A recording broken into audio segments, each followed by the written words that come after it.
రేవంత్ రెడ్డి పరిపాలన పైన ప్రజల ఆలోచనలకి ప్రతిరూపం అది, ప్రజల ఆగ్రహానికి ప్రతిరూపం అది. అది అధికారుల మీద జరిగిన దాడి కాదు, అక్కడ ఏందో కుట్రలు కుంభకోణాలు ఏమీ లేవు. 9 నెలలుగా ఏ రైతాంగాన్ని అయితే విసుగు పెడుతున్నారో, కనీసం మా ముఖ్యమంత్రికి మేము గెలిపించిన ఎమ్మెల్యే ముఖ్యమంత్రి అయిండు, ఆయనకు మా బాధ తెలుస్తుందో లేదో ఆయనకు తెలిసేటట్టు చెయ్యాలి అని చెప్పి ప్రజలు కొంచెం సౌండ్ ఎక్కువ చేసిండ్రు, అంతకు మించి ఏం లేదు. ఒక విజ్ఞత గల నాయకుడు ఆలోచిస్తే ఈ రకంగా ఉంటుంది.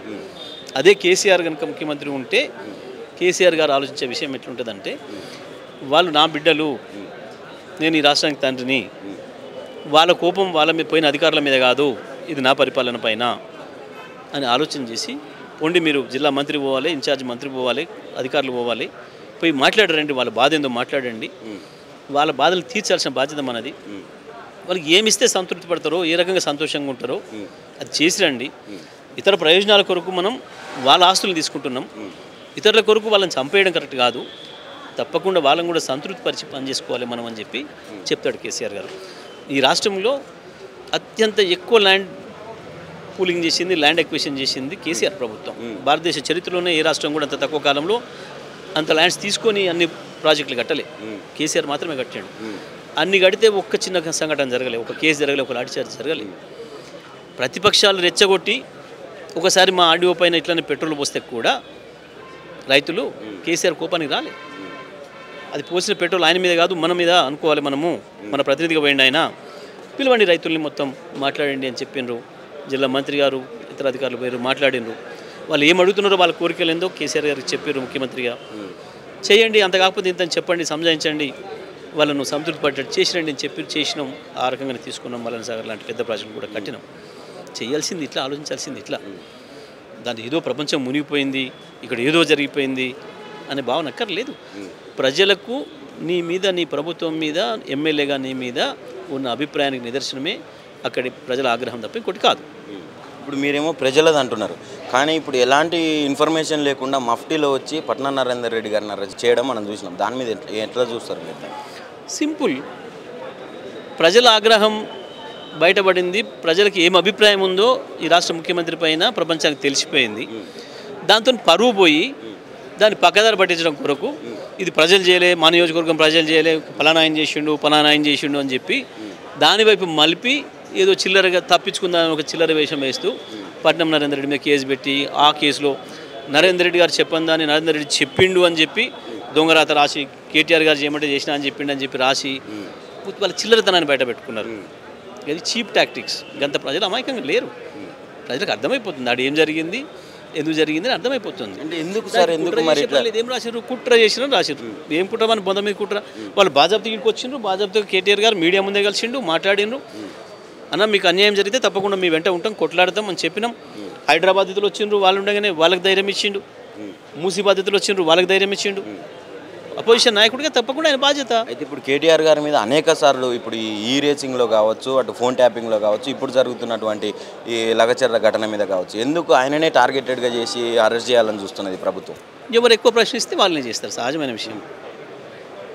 చాలా యూట్యూబ్ ఛానళ్ళ మీద చేసిండ్రు, ప్రజల గొంతులు వినిపించినందుకు. సోషల్ మీడియా యాక్టివిస్టుల మీద చేసిండ్రు, ప్రజల గొంతును వినిపించి సోషల్ మీడియాలో పెట్టి ప్రజలకు తెలియజేసినందుకు. ప్రతిపక్షంగా ఇప్పుడు మా మీద పడుతున్నారు. Quite natural, simple. నేను ఎవడైతే నిలదీస్తాడో, ప్రభుత్వాన్ని ఎవడైతే ప్రభుత్వ అన్యాయాన్ని ఎదిరిస్తాడో వాని మీదనే తుపాకి గురి పెడతారు. ఇది సాంప్రదాయంగా వస్తూనే ఉంది వందల వేల సంవత్సరాల నుంచి. అంటే ఆయనకు తెలియాల్సిన విషయం ఏంటంటే, ఇట్లా పెట్టినవాడు వాడు నిలబడలే, అది తెలుసుకోవాలి ఫస్ట్. ఈ జైల్లోకి పంపి కేసులు పెట్టి రాజ్యాన్ని శాశ్వతం చేసుకుందామని ఎవడని అనుకుంటే హిట్లర్ కాదు, మన తాతల కానించి వెళ్ళి ఎవడు నిలబడలేదు. ఆ సత్యం తెలియదు, ఈ మనిషికి చరిత్ర తెలియదు కాబట్టి ఆ సత్యం తెలియదు. అది తెలియతే కొత్తనంతో చేస్తున్న ప్రయత్నం. కేటీఆర్ని అరెస్ట్ చేస్తే బీఆర్ఎస్ పార్టీ నాయకులు కానీ అటు కార్యకర్తలు కానీ ఏమైనా భయభ్రాంతులకు గురయ్యి కొంచెం మా మీద మమ్మల్ని ప్రభుత్వాన్ని ప్రశ్నించకుండా ఆపుతారని ఏమన్నా ప్లాన్ చేస్తున్నారనుకుంటున్నారు? సహజంగానే ప్రభుత్వంలో నోడుకుండే ఓ తెలివి తక్కువ ఆలోచన అది ఉంటుంది. కానీ ఇప్పుడు భయపడిపోయి కూర్చున్నాం అని దాచుకుండా కేటీఆర్. నిన్న మీరు లీక్ ఇవ్వగానే, చిల్లర లీకేజీలు ఇవ్వగానే మీ సీఎం ఆఫీస్ నుంచి కేటీఆర్ కనపడకుండా ఇక్కడ పత్తలు ఎప్పుడో పోయిండా, వచ్చి గానే నిలబడ్డాడు బంజాయిల్ సెంటర్లో, మంచి ఇంటి ముందరే నిలబడ్డాడు రాత్రి అంతా చూద్దామని చెప్పి. అట్లా భయపడిపోయి అంత అమాయకంగా ఉంటారు ఎవడన్నా? మాకు తెలియక చేస్తానమ్మా ఇవి ఉంటాయని చెప్పి. ఉంటే 11 నెలల నుంచి ఎందుకు ప్రశ్నిస్తాం? సింపుల్. నీ తెలివి తక్కువతనంతో లేదా నీ అతి తెలివితోని, నీ స్వార్థంతో, నీ మూర్ఖత్వంతో ప్రజలు తిరుగుబాటు చేస్తున్నారు. తప్పకుండా దానికి నాయకత్వం వహించాల్సిన బాధ్యత మా పైన ఉంది, వహిస్తాం.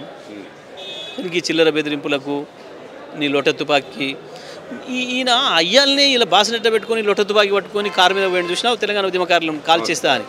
గవ్వాలనే భయపడలేదు, గివ్వలోడు భయపడతాడు. ఈయన తోక బాంబులకి, ఈయన లొట తుపాకులకు భయపడ్డా అనుకున్నాం మేము ఇక్కడ. అయితే పొంగులేటి గారు అన్నట్టు బాంబులు వెళ్తాయి ఇదే అనుకోవచ్చా మనం? ఇప్పుడు కేటీఆర్ అరెస్టే అనుకోవచ్చా? అయితే పాపం 11 నెలల నుంచి కేసులు, జైళ్ళు, అరెస్టులు, బుల్డోజర్లు, ఈ తప్ప ఏమన్నా ఒక మాట విన్నావు నువ్వు ఎప్పుడన్నా? నాకైతే వినపడలేదు. 330 రోజులు దాటింది. ఇక ఒరి అయిపోయింది. ప్రజలు కూడా వినడం మానేసారు ఇక. అరే వీడు మా 4000 పెన్షన్ గురించి మాట్లాడతలేడు ఒక్కరోజన్నా, మాకు ఇస్తానన్న 2500 గురించి మాట్లాడతలేడు ఒక్కరోజన్నా, మా 2 లక్షల ఉద్యోగాల సంగతి ఏంది, దాని నోటిఫికేషన్ ఒక్కటి ఇస్తలేడు, మాకు ఇస్తానన్న రైతు భరోసా ఏది, మా రైతు బంధు ఏది, మా రుణమాఫీ ఏది 2 లక్షలు, మాకు ఇస్తానన్న 12,000 ఏడాది అయిపోయింది, ఇంకెప్పుడు ఇస్తాడు అని చెప్పి ఆటో కార్మికులు, వ్యవసాయ కూలీలు ఎదురు చూస్తున్నారు, ప్రశ్నిస్తున్నారు. ఒక్కరోజు కూడా ఒక్కడు కూడా ఇది మాట్లాడలేదు. ముఖ్యమంత్రి నుంచి మంత్రుల వరకు ఎవడు చూసినా కేసులు, జైళ్ళు, కేసులు, జైళ్ళు. ఇక వినడం మానేసారు. అది రొటీన్గా అయిపోయింది. గ్రామ్ఫోన్ రికార్డ్ లాగా ఏ రోజు పెట్టినా, ఏ రోజు టీవీ పెట్టినా, ఏ రోజు ఛానల్ పెట్టినా అలా మెయిన్ మీడియా ఛానళ్ళు గవి తప్ప ఇంకోటి వినపడతలేదు.